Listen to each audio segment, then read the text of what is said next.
let's talk about how trauma really works in real time. Let's talk about dating and trauma. Let's just mash those two things together into what I love. Go ahead. 2023, right?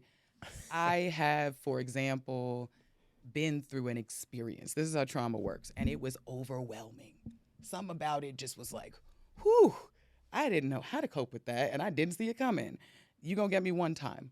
That's the way trauma works. You're gonna get me that one time, and you're not gonna get me again. So I'm gonna figure out something, whether it's by being, more presentable, like I'm gonna be pleasing to everybody, and that's how I'm gonna get more of what I want, or if I'm gonna, listen to a podcast about having, what have I heard it called, a starting lineup of 5 men that I date, so that not one of them can hurt me.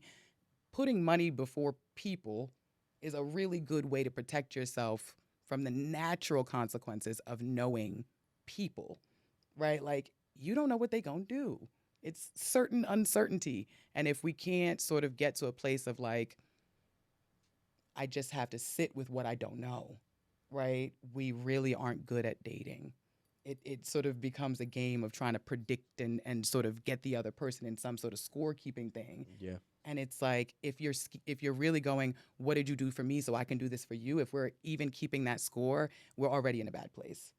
That scorekeeping is a signal that you're already not getting something met. And so you're like, let me make sure I let him know every little thing that I did for him so he knows all the things he should do for me. And a lot of people, if I'm honest, a lot of women get really worried that they don't know the right way to be right now. They don't know whether the right way to be is to be hard and have a lot of really strict boundaries, or to be really compassionate and be really open and give people a chance. It's like, people just want to be loved. But because they don't feel loved, they just want to feel in control. The old narrative is like, men really see you as their property. So like, you better choose a man who at least can provide a life for you that doesn't make you feel bad being his property. And I do think there's some industries and there's some places where that is still kind of the feeling. I think, you think of old school marriage, we're talking about like dowries, right? Most people, when we talk about dowries, I guess don't really consider that the woman is part of a dowry. Like, you're giving, like in India right now, you get a washer, a dryer, and a wife, right? Like, they're all together in a thing. And when we monetize marriage like that, it's mostly a contractual agreement. This idea that it's romantic is actually relatively new. Right. And everybody kind of knows that, but then social media blows it up, and it starts to be sort of a racist conversation, right? Because everybody was watching Real Housewives and chilling.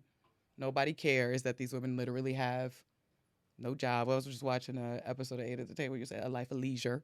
Right. Nobody cares that they have a life of leisure, because we've seen it so much. We've seen those women and we know what they look like. And in our 90s movies, they were everybody's pretty wife on like, what was that movie with Mary-Kate and Ashley? It was like the wife, for the dad. She'd just be around. She don't have a job. She just has a dog. Like, we're fine with that, and it's okay with us that that's who people marry who have money. But then in the Black community, we come from more of a scarcity of stuff. And so there's a conversation about everybody getting money. We all want money. So then to say, hey, women in this culture are hoes when they do this. You know what I mean? Women in this culture are messing up by prioritizing it. It's like, they're doing what everyone else is doing. And this is really what happens with Black people in general. We do what white people do, and then people are like, well, why would you do that? Why would you think that's okay? Where'd you get that idea from? And it's like, even the audacity to think working hard gets you money, right? And then your parents got to tell you, no, you got to work twice as hard as that person to make the same amount of money, right? That's the sort of thing where it's like, we're growing up in the same world.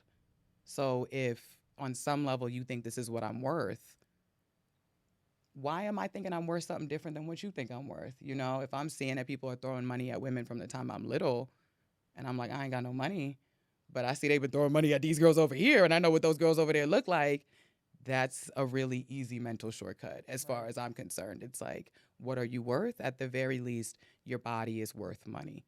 Like, we all know that. Every woman kind of knows that. And that's not like, that's what I'm saying. It's not a hard or long message to understand in this country.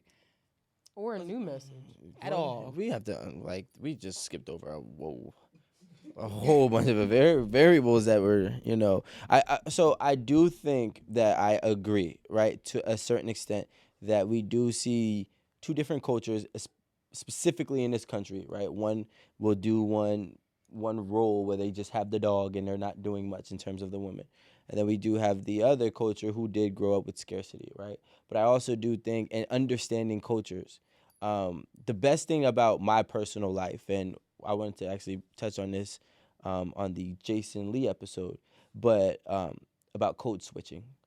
And my life has been a code switch since the day I was born. I have a black family, I have a Dominican family, I have a white family, and I grew up with all three. And they lived in the hood, they lived in the Spanish zone, and then they lived in a really well-off suburban area.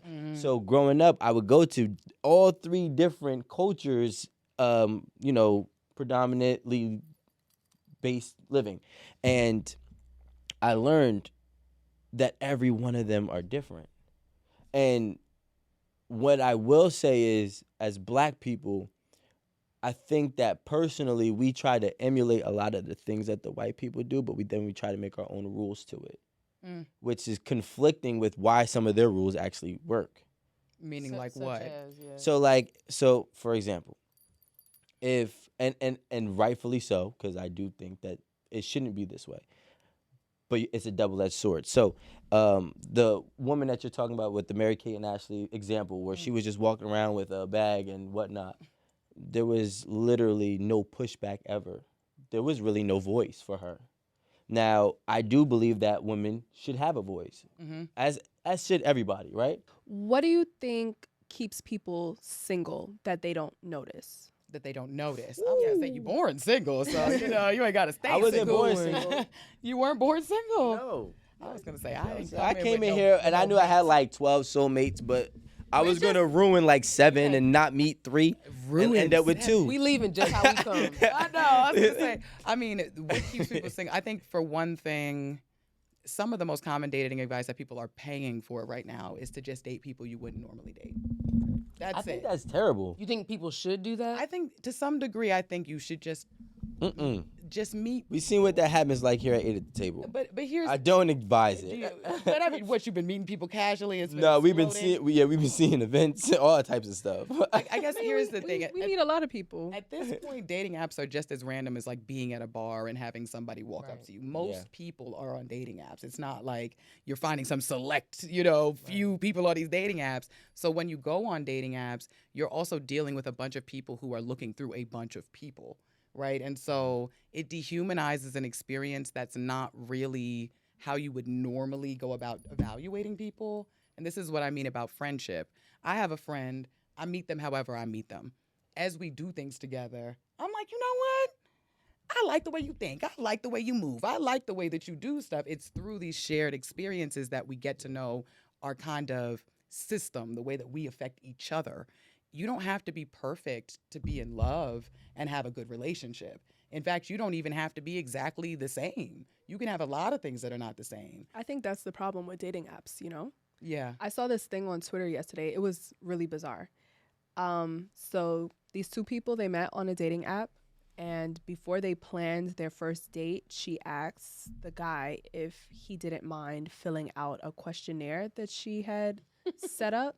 That's dope. How many questions are we talking about? It was about? about, I think it was 20, it was 26 questions. She created this questionnaire herself. It started off pretty generic questions. What's your favorite color? Regular shit, What's right? your size? Then it kind of, and then it got a little weird. Like it was a toilet paper question. Do you think that the toilet paper goes like under, or do you roll it, or over? I say under. What y'all say?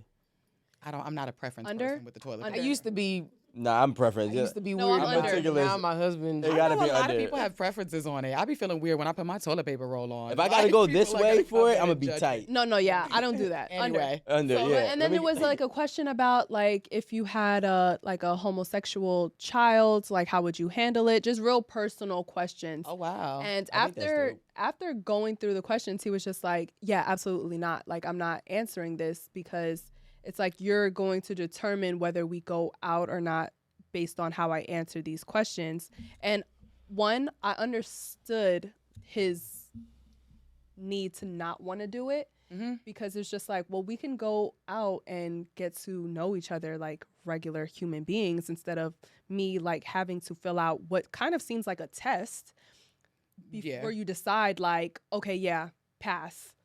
They didn't pass my test, so I'm just gonna be like real cut with it and just like, okay, well, I don't want to talk to you. I don't want to continue to try to get to know you. So honestly, I thought that the questionnaire was a little bit too much. Yeah. But I just think that dating apps specifically, that's what's wrong with it. Like, we're trying to find people too much like ourselves, and that's probably not always going to be the best thing to do. I have a question about that. So, from my perspective, that seems like a very effective and efficient way to like weed out somebody who you won't vibe with. And I'm only saying that if those questions are presented in a way that they are like deal breakers for you, or that they speak to your like fundamental principles. Because let's say he was like, nah, if my kid is a homosexual, I can't mess with it. She might have a kid that's a homosexual, you know, and that may, or sibling or something, you know, so that may be a fundamental thing that she can't rock with. That's why I think it's kind of efficient. You know, you don't waste a date, you don't waste no money, you don't waste no time, you don't waste your lipstick, your foundation, your dress, your outfit, whatever, you know, so it's like, why not? I get the point, you know, but I don't know, it's just aggressive. Something, it's aggressive, it's something not like too genuine about it.